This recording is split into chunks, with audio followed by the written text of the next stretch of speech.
दी print के YouTube channel को subscribe करें और ताज़ा अपडेट्स पाने के लिए बेल आइकन दबाएं। आजकल हरियाणा और दिल्ली के बीच सिंघू बॉर्डर पर माहौल कुछ ऐसा है कि वहां प्रोटेस्ट करने आए फार्मर्स के लिए उनके ट्रैक्टर और ट्रॉलियां ही उनके टेम्परेरी घर बन गए हैं और हर 100 मीटर की दूरी पर लंगर चल रहा है।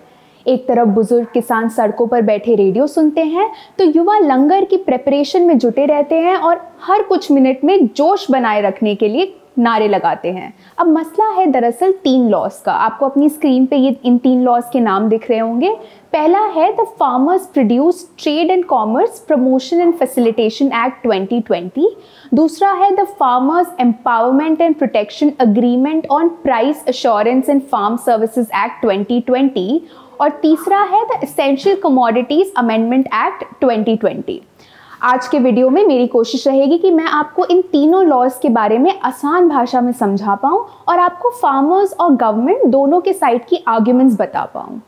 अब जो पहला लॉ है उसका मेन मकसद ये है कि जिन स्टेट्स में APMC मंडियां बनाई हुई थी, अब फार्मर्स उन मंडियों के बाहर भी अपने प्रोड्यूस को यानी कि अपनी उपज को बेच पाएंगे। APMC का फुल फॉर्म है एग्रीकल्चरल प्रोड्यूस मार्केट कमिटीज।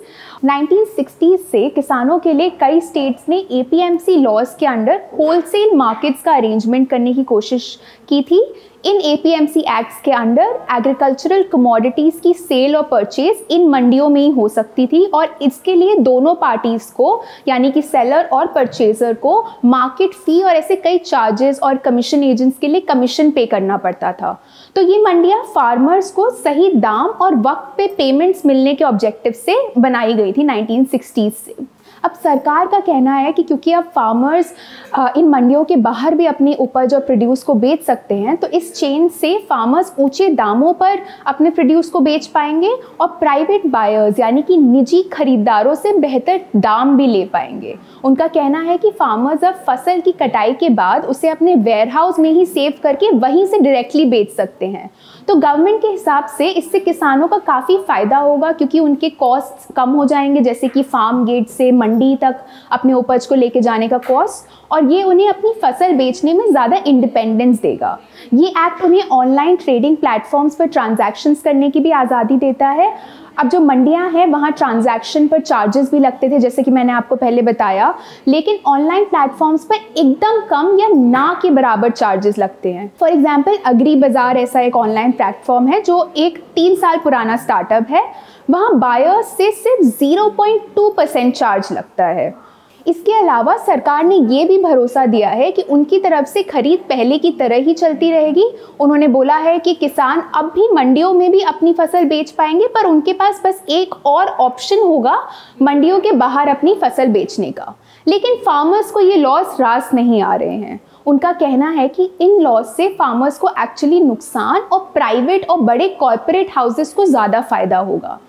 और इसका रीज़न ये है कि ज़्यादातर धान, गेहूँ, सरसों जैसी चीज़ों की गवर्नमेंट प्रोक्योरमेंट और ख़रीदारी MSP पे APMC मंडियों में होती आ रही है। MSP और APMC जैसे वर्ड्स आपने कई बार आजकल डिबेट्स में सुने होंगे। तो MSP का फुल फॉर्म होता है मिनिमम सपोर्ट प्राइस। जैसे कि इसका नाम ही दर्शाता है, MSP एक मिनिमम प्राइस गारंटी होती है जो किसानों के लिए एक सेफ्टी नेट की तरह काम करती है जब वो अपनी फसलों को बेचते हैं। तो इस MSP पे गवर्नमेंट की एजेंसीज फसल खरीदती हैं और ये MSP किसी भी हालत में चेंज नहीं होता है। तो बेसिकली MSP किसानों को इसेंशियली उन कंडीशन से बचाती है जब देश में फसलों के दाम काफ़ी गिर गए हों।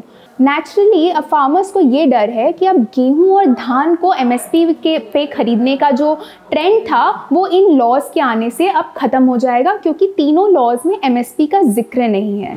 इनफैक्ट सिर्फ पंजाब और हरियाणा के फार्मर्स को सिर्फ गेहूं और धान के लिए ही इस साल सितंबर तक 80 करोड़ से ऊपर की MSP दी जा चुकी है।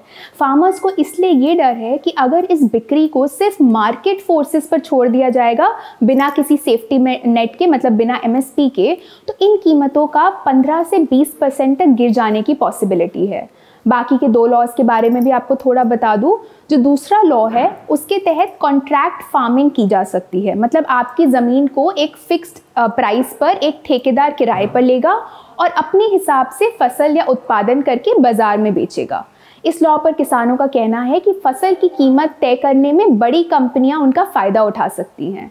इस लॉ के अंडर अगर फार्मर्स का किसी भी बायर या ट्रेडर के साथ कोई डिस्प्यूट या विवाद भी होता है तो उसके लिए सब डिविजनल मैजिस्ट्रेट और डिस्ट्रिक्ट कलेक्टर 2 अथॉरिटीज़ हैं जो ऐसे डिस्प्यूट्स पर अपना डिसीजन दे सकती हैं।